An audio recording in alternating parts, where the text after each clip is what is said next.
Hello student, अस्सलाम वालेकुम, सत श्री अकाल एंड आपका स्वागत है फ्यूचर सीरीज के यूट्यूब चैनल पे। I Ayesha welcome you back on our live session classroom of all type of examination, Sainik school, Rashtriya military school and Navodaya School, RIMC, with all these subjects within line in the pipeline: maths, reasoning, GK, science, ST and English.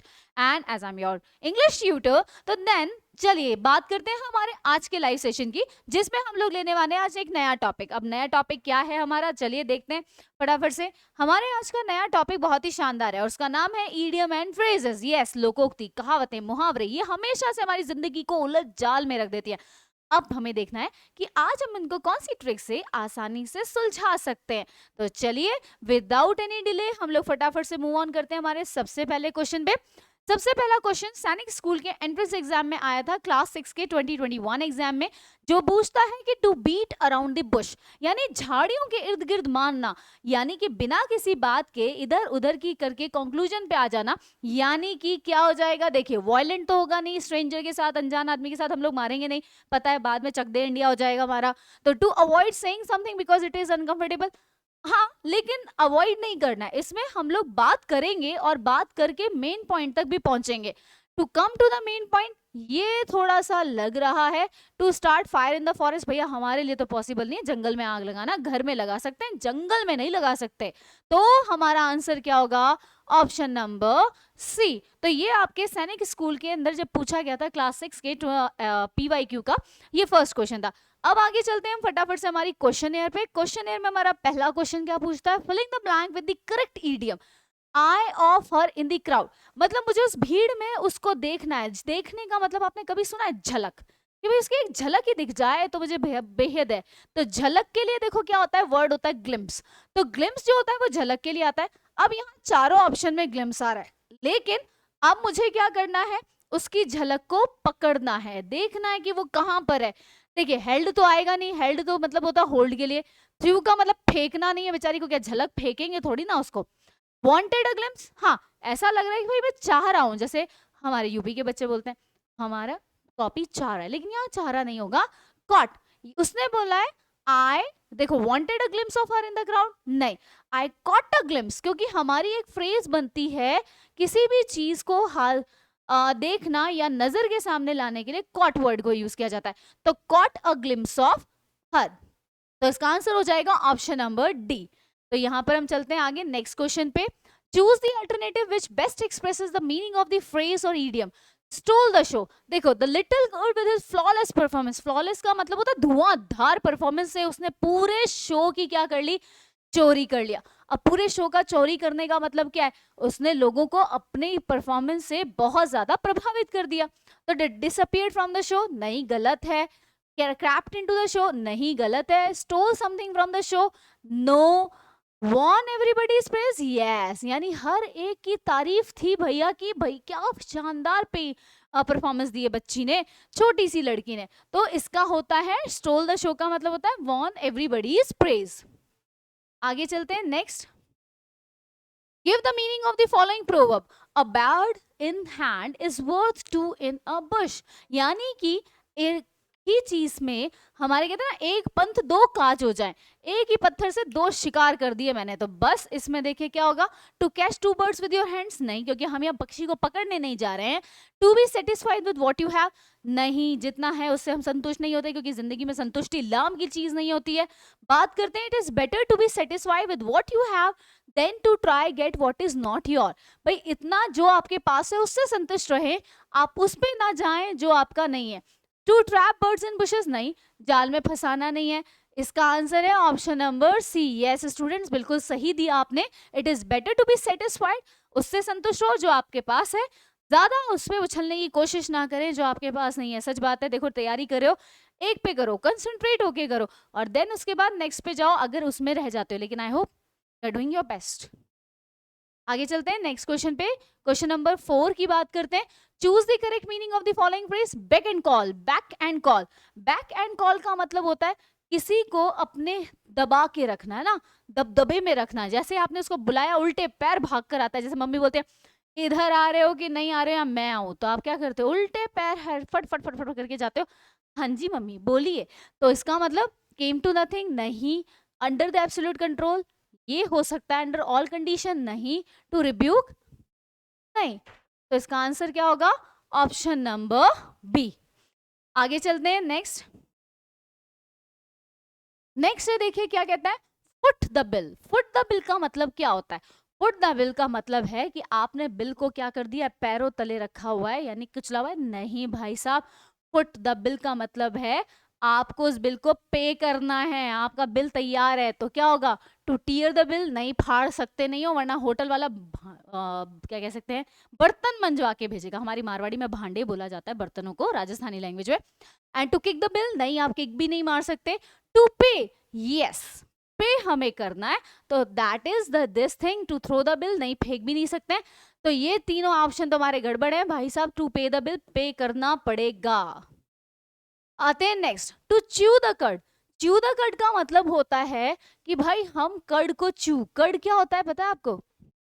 बैल बैठ कर, गाय बैठ कर क्या करती है, kidding को चू करते रहते, बस चुगाली करते रहते, करती रहती, चबाती रहती है, उस चीज को अंदर से अंदर करती रहती है।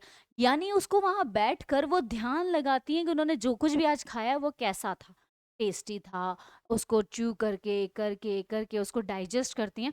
तो सेम वही बात है, टू कंट्राइव अगेंस्ट समवन, नहीं हम किसी के पीछे या किसी के अगेंस्ट नहीं है। टू डाई ऑन ड्यूटी, बिल्कुल नहीं, हम कोई शहीद नहीं हो रहे हैं इसमें। टू मेडिटेट, हाँ ये हो सकता है। इनकलकेट वर्च्यूज, नहीं हम लोग अपने वर्च्यूज नहीं बढ़ा रहे, हम कर रहे हैं मेडिटेट, यानी हमने क्या लगाया, ध्यान लगाया। तो इसका मतलब हो गया to chew the curd. Next चलते हैं, the idiom green eyed monster. हरी आंखों वाला कौन हो गया मॉन्स्टर? हरी आंखों का मतलब होता है, सिंपल सा याद कर लीजिए, रेड आइड जैसे वर्ड आता है, रेड आइड है ना, रेड आइड किसका सिंबल है? गुस्से का, एंग्री का, ठीक है। तो ग्रीन आइड है हमारे इस वर्ड का, जेलेसी का। तो बस सीधा सा क्या करें, टू बी जेलस, इसका आंसर हो जाएगा टू बी जेलस। बाकी का हमें देखने की जरूरत नहीं है। आगे चलते हैं next, question number 8, select the appropriate alternative which best express the meaning of the following phrase, to beat the air. To beat the air का मतलब क्या हो जाएगा यहाँ पर? देखिए, टू मेक फ्रैंटिक एफर्ट, नहीं ये नहीं आएगा। To make effort that are useless और फेन, हवा में कलाबाजियां करना, यानी हवा के अंदर क्या करना, लाठी चलाना। हवा में लाठी चलाना हिंदी में क्या कहता है? व्यर्थ के प्रयास करना। तो यानी कि to make effort that are useless और वेन, टू एक्ट फुलिशली नहीं होगा, to make everyone possible effort. तो इसका आंसर है ऑप्शन नंबर बी। इसकी बात करते हैं, to read between the lines. अब इसका ही हमारा देखना है, इसका मीनिंग क्या होगा, to read between the lines. Lines के बीच में से पढ़ना, लाइन के बीच में समझना, यानी कि कुछ ना कुछ जो हिडन है उसको निकालना। तो हिडन निकालना है। सस्पेक्ट तो होता है शक, नहीं होगा। टू रीड केयरफुली नहीं होगा। To understand the hidden meaning of the word, yes exactly ये होगा, क्योंकि हम उसकी बिटवीन द लाइंस में पढ़ रहे हैं। और टू डू यूजलेस थिंग्स नहीं होगा। आगे चलते हैं, डायरेक्शन है क्वेश्चन 11 से लेकर 24 की बात करते हैं। 11 टू 24 में हम देखते हैं हार्ड नट टू क्रैक, इसका मीनिंग ढूंढना है। A hard nut to crack, यानी ये देखो ऐसा नट है उसको तोड़ना बड़ा मुश्किल होता है। तो इसका मतलब क्या हो जाएगा? इसका मतलब हो जाएगा वो टास्क बड़ा ही क्या है, वो प्रॉब्लम बहुत ही डिफिकल्ट है। तो बस पुलिस सर्च तो नहीं होगा। और डिफिकल्ट प्रॉब्लम ये हो सकता है, इजी क्वेश्चन नहीं होगा जब हार्ड है, एक्सपेंसिव थिंग नहीं है। तो इसका मतलब आंसर है ऑप्शन नंबर बी। क्योंकि जब आप अखरोट खाते हो तो अखरोट ऐसे थोड़ी ना मिल जाते हैं, इतनी आसानी से अखरोट नहीं खाया जाता। नट है, तोड़ना तो पड़ेगा, और तोड़ने के लिए फिर कितना जुगाड़ लगाना पड़ेगा। तो वही जुगाड़ है डिफिकल्ट प्रॉब्लम के लिए। नेक्स्ट क्वेश्चन है हैंड एंड ग्लव। हैंड और ग्लव्स, हैंड और ग्लव्स का मतलब क्या होता है? ये चीज क्या होते हैं? हैंड और ग्लव्स क्या होते हैं? एक दूसरे से हमेशा जुड़े हुए। हाथ की चीज आप पैर में नहीं पहन सकते, पैर के मोजे आप हाथ में नहीं पहन सकते, पेयर्स होते हैं। इनको आप कभी अलग कर सकते हो? नहीं कर सकते। तो वेरी डिफिकल्ट तो नहीं होगा, ओपन एनिमी नहीं होगा, वेरी इंटीमेट होगा, क्योंकि एक दूसरे से हमेशा क्या रहते हैं, जुड़े हुए रहते हैं। कहते हैं ना, वो तो हाथ और दस्ताने की तरह उनकी जोड़ी है। हाथ दस्ताने का मतलब क्या हो गया? उन लोगों का बहुत ही गहरा रिलेशनशिप है। आगे बात करते हैं, अ लेम एक्सक्यूज। लेम का मतलब होता है लंगड़ा। लंगड़ा एक्सक्यूज देना यानी कि बकवास एक्सक्यूज देना, यानी कि एक ऐसा एक्सप्लेनेशन देना जिसमें आपका कोई सेंस ही नहीं है, जिसको कोई मीनिंग नहीं है। तो देखो क्या होगा, इल फीलिंग तो होगा नहीं, बीमार सी फीलिंग है, यूजलेस टॉक्स भी नहीं होगा, गुड एक्सप्लेनेशन तो क्या होगा, अनसेटिस्फाइड एक्सप्लेनेशन। जब आप किसी को सेटिस्फाई नहीं कर सकते, आपका लॉजिक फटीचर जैसा निकल जाए, तो उसके लिए कहा जाता है भैया ये रहने दे, बहानेबाजियां, लेम एक्सक्यूज देने की जरूरत नहीं है। तो ऑप्शन नंबर हो जाएगा ए। नेक्स्ट चलते हैं क्वेश्चन नंबर 13 के। एट वंस विट्स एंड, यानी कि जो जहां पर अंत में सोचे वहां से। तो at one's it vents, sorry, at one's wits end यानी कि जहां खत्म हो जाए, दिमाग की बत्ती गुल हो जाए, तो हम क्या हो जाते हैं, कंफ्यूज हो जाते हैं। यस, जैसे ही कंफ्यूज हुए तो वर्क हार्ड तो हुआ नहीं, इंटेलिजेंट तो हम वैसे ही नहीं कह रहे क्योंकि हमारे दिमाग का तो अंत खात्मा हो गया। टू गेट पजल्ड बिल्कुल सही है। टू बी स्टूपिड, वो हम होते नहीं है कभी स्टूपिड है, हम बहुत इंटेलिजेंट है, बस कभी कभी हमारे दिमाग फिसल जाता है, बस इतनी सी बात है। तो सारे के सारे तो हम क्या हैं, सारे के सारे किसके हैं, बीरबल के रिश्तेदार हैं। तो इसीलिए टू गेट पजल्ड बस तब हो जाते हैं, अटक जाते हैं जब कहीं पर अटक जाएं। बात करते हैं to face the music, music को फेस करना। म्यूजिक को फेस करने का मतलब क्या होगा, म्यूजिक को फेस करने का मतलब है कि आप कोई भी चीज चल रही है, आप उसको क्या कर रहे हो, फेस कर रहे हो, यानी आप तैयार हो हर सिचुएशन को फेस करने के लिए। तो टू बी ग्रीटेड रूडली, कहीं पर आपका बहुत ही रूडली बिहेवियर से ग्रीट किया गया, नहीं। To be offered warm hospitality, आपका बहुत अच्छे से स्वागत किया, नहीं। To enjoy a music programme, ये तो बिल्कुल भी नहीं है। टू बियर द कॉन्सिक्वेंसेस, ये होगा, यानी जो हो रहा है आप उसके लिए तैयार है, कहते हैं ना जो होगा देखा जाएगा, आर या पार, बस मैं तैयार। तो यहां पर होगा टू बियर द कॉन्सिक्वेंसेस। चलिए आगे चलते हैं क्वेश्चन नंबर 15 पे। टू रन वन डाउन, किसी को नीचे की तरफ फेंक देना। अब भगाना, रन वन डाउन का मतलब, अब देखो disparage someone, to be in hurry, नहीं, क्योंकि हम किसी और को, देखो यहाँ पर इसने क्या बोला, टू रन वन डाउन, यानी किसी और को कर रहे हैं, तो हम तो जल्दी में होंगे नहीं, वीक एंड टायर्ड भी नहीं है क्योंकि हम हरी कर रहे हैं, भाग रहे हैं, तो टायर्ड भी नहीं होंगे। To disparage run down a lane, ये भी नहीं होगा, ये होगा टू डिस्पैरेज समवन, यानी किसी को क्या करना, नीचा दिखाना, उसको बोलना, कहते हैं ना ये आजकल होता है बहुत ज्यादा, तो सिंबल से ही आप उसको बोल देते भाई साहब फ्लॉप हो आप, तो ये फ्लॉप का सिंबल होता है टू रन वन डाउन, किसी को नीचा दिखाना, इसका आंसर है। To turn a deaf ear, to turn a deaf ear का मतलब कन्वर्ट हो जाना बहरों के अंदर। अब क्यों कन्वर्ट हो जाएंगे, देखो to be hard of hearing, इसका मतलब ये नहीं है, आपने क्या किया, सामने वाले से मुंह फेर लिया और आपने ऐसे दिखाया कि भैया मुझे नहीं पता था, मैं नहीं जानती, तो इसको कहते हैं इनडिफरेंट बिहेवियर करना। अटेंटिव तरीके से सुनना नहीं होगा, ऑब्स्टिनेट नहीं होगा, ये नहीं होगा। टू बी इनडिफरेंट यानी उस सिचुएशन में हम उसको क्या कर रहे हैं, नेग्लेक्ट करने की कोशिश कर रहे हैं। कि वहां से देखो इस पिक्चर से समझ में आ रहा है, ये बेचारा इधर से हाई कर रहा है और ये इसको क्या कर रही है, इग्नोर मार रही है। तो ये अपने टर्न और डेफ ईयर, इसने अपने कानों को क्या कर लिया है, बहरा साबित कर दिया, भाई मैंने नहीं देखा नहीं सुना। आगे चलते हैं, डार्क हाउस, काला घोड़ा, लंबी रेस का घोड़ा, यानी कि एक ऐसा इंसान जिसके अंदर सारी, अब देखो ज्यादातर क्या होते हैं, व्हाइट हॉर्स या ब्लैक हॉर्स होता है, और ज्यादातर मैंने देखा है ब्लैक हॉर्स बहुत रेस जीतते हैं। तो जो जीत रहा है इस मतलब उस घोड़े में कुछ तो बात है।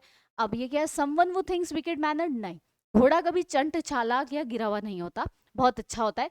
Someone about whose skill and ability very little is known, यानी वो ऐसा घोड़ा है जो दिख रहा था कि जीतेगा नहीं जीतेगा, लेकिन जीत गया, यानी उसकी स्किल्स नहीं पता थी। Someone whose intentions are doubtful, नहीं, डाउटफुल नहीं है। Someone whose beliefs are quite firm, नहीं, इसका मीनिंग होता है option number B, someone about whose skills and ability are skill under known little, जिसके बारे में कहते ना यार ये तो छुपा रुस्तम निकला, वो छुपा रुस्तम जो हिंदी में है ना, वो हमारी इंग्लिश का काला घोड़ा है, डार्क हाउस है, जिसके बारे में हमें ज्यादा नहीं पता, जब वो कमाल करता है तब पता चलता है। चलिए आगे चलते हैं नेक्स्ट 18 नंबर क्वेश्चन पे। To be under a cloud, cloud के अंदर होना, क्लाउड के अंदर यानी अगर कहाँ पर आप बादलों में अंदर होना, बादल एक भ्रम है और भ्रम यानी अपमान है, डिसग्रेस, यस। देखो to be hidden in dark नहीं होगा, टू बी हिडन छुपना नहीं है, टू बी सस्पिशियस नहीं, इसका होता है टू बी इन डिसग्रेस, यानी कि जब आप अपमान के तले होते हैं, यानी कहते हैं ना मैं तो शर्म के मारे क्या हो गया, जमीन में गड़ गया, तो ये होता है टू बी इन डिसग्रेस। आगे चलते हैं next question number 19। To burn one's finger, किसी की उंगली जला देना, भाई साहब उंगली जला दी आपने। तो अब देखिए इसका answer to have burning sensation at the tips of one's finger, नहीं। जब भी एक चीज आप ध्यान रखें, ऐसे जब आ जाए ना जिनमें ये same as it is tip मतलब ईडियम यूज हो रही हो, तो उनको कभी भी अलाउड ही मत करो, होता ही नहीं है। The undergo suffering heroically for one's principle, कि भाई ये किसी के प्रिंसिपल सिद्धांतों वाली बात होगी, नहीं। To behave as if one is very great, कोई ऐसे दिखा रहा है कि भाई साहब मैं तो बहुत महान इंसान हूँ, मेरे से ज्यादा महान कोई है नहीं। कई लोगों को वहम हो जाता है हम तो भगवान है, तो वो भगवान वाले। टू बी लकी, नहीं, इसका वही है टू बर्न वंस फिंगर, का मतलब होता है to behave as if one is very great. आगे चलते हैं नेक्स्ट क्वेश्चन पे। टू एंड इन स्मोक, अंधेरे में मर जाना। एंड इन स्मोक यानी अब देखते हैं हम क्वेश्चन नंबर 20 नंबर क्वेश्चन में हम चल रहे थे टू एंड इन स्मोक। तो देखिए स्मोक यानी कि धुआं, धुआं यानी कि सिगरेट। सिगरेट पीने से क्या होता है, इंसान के फेफड़े खराब हो जाते हैं भैया, लंग्स खराब हो जाते हैं, लंग्स के बाद में कैंसर हो जाता है और कैंसर की वजह से मौत हो जाती है। यानी कि अगर आप सिगरेट पी रहे हैं, धुएं और छल्ले दे रहे हैं, तो इसका मतलब आप अपनी खुद की जिंदगी को क्या कर रहे हैं, बर्बाद कर। तो बिल्कुल क्लियर है आपके लिए एकदम विजन। तो सिंपल सा इसका to die of cancer caused by smoking और टू रुइन वनसेल्फ, ये हमारा अप्रोप्रिएट आंसर है। हम आगे बढ़ेंगे ही नहीं क्योंकि यही इसका एग्जैक्ट मीनिंग होता है। ना कोई प्रैक्टिकल रिजल्ट की बात है, ना कॉज अदर बिकम द डिसहर्टेड, ये नहीं होगा, रिस्क है इसका। और अगर आप चेक करो तो ये इसका सबसे बढ़िया आंसर। ये स्लैश में इसलिए दिया कि कई बार ऐसा हुआ है कि कंफ्यूजन क्रिएट हुआ है, बट नहीं, हमें प्रैक्टिकली इस आंसर को ही टिक करना है। टू रुइन वनसेल्फ, अपने आप को क्या करना, बर्बाद करना। और सिगरेट पीने वाला आदमी खुद को ही पहले बर्बाद करता है। चलिए आगे बात करते हैं। तो प्लीज स्मोकिंग ना करें, और आपके आसपास भी कोई करे तो प्लीज उसको मना करें। चलिए, अ वेट ब्लैंकेट, गीली चादर। अब इसमें देखिए क्या है, a man who is always drunk, a wife who is cold to her husband, to wear black and white clothes, a person who ends conversation, a person who spoils other people's fun and by failing to join in with or by disapproving of their activity. Wet blanket. तो इसका meaning देखो क्या है। गीली चादर कब होती है, a man a wife who is cold to her husband. इसका सीधा याद कर लीजिएगा, ये मीनिंग निकलेगा a wife who is cold to her, जो अपने पति के प्रति बहुत ही रूड बिहेवियर यानी कि उसका ज्यादा कोई इमोशंस अटैचमेंट नहीं होते, उसके लिए कहा गया है वेट ब्लैंकेट। आगे चलते हैं next. To beat about the bush, ये अभी हमने थोड़ी देर पहले ही किया था, बताइए। Okay, yes. To beat about the bush का मतलब होता है अपनी खुद की तारीफ करना। तो यहाँ पर to boast about oneself. Okay, next question चलते हैं, क्वेश्चन नंबर 23, जो हमारा लास्ट क्वेश्चन है। To make a long face, लंबा चेहरा कर लेना, इसका मतलब दुखी, डिप्रेस तरीके के बंदे की तरह बनकर दिखाना। तो to be short of money, नहीं, चेहरे का पैसे से क्या लेना देना। टू मेक अ गेन, नहीं। टू बी फ्रेंडली विद, नहीं। टू लुक डिप्रेस, तो इसका आंसर होगा टू लुक डिप्रेस सॉरी। तो टू लुक डिप्रेस यानी ये देखो, इसने बिल्कुल अपना लंबा सा चेहरा बना लिया दुखी होकर। ठीक है, यूं रहना है आपको, तो यूं रहना है, बाकी सबको ऐसे रहने दीजिए। तो ये था हमारा आज का PYQ प्लस हमारा सारा का सारा जो हमने देखना था idioms और phrases रिलेटेड। अगर कोई भी डाउट क्वेरी हो तो please contact on these 2 numbers.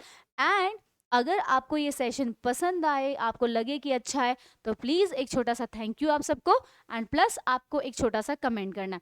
Till then फिर हम लोग वापस मिलेंगे, तब तक के लिए आप लोगों को बहुत सारी ऑल द बेस्ट है कि प्लीज आप खूब सारी पढ़ाई करें, रेस्ट ऑफ द थिंग्स आप इंजॉय करें, एंड प्लस इसको लाइक करें और शेयर करें, those who need it and those who want to learn it. Till then take care, bye bye, thank you so much and good night, sweet dreams, take care and sayonara, bye bye.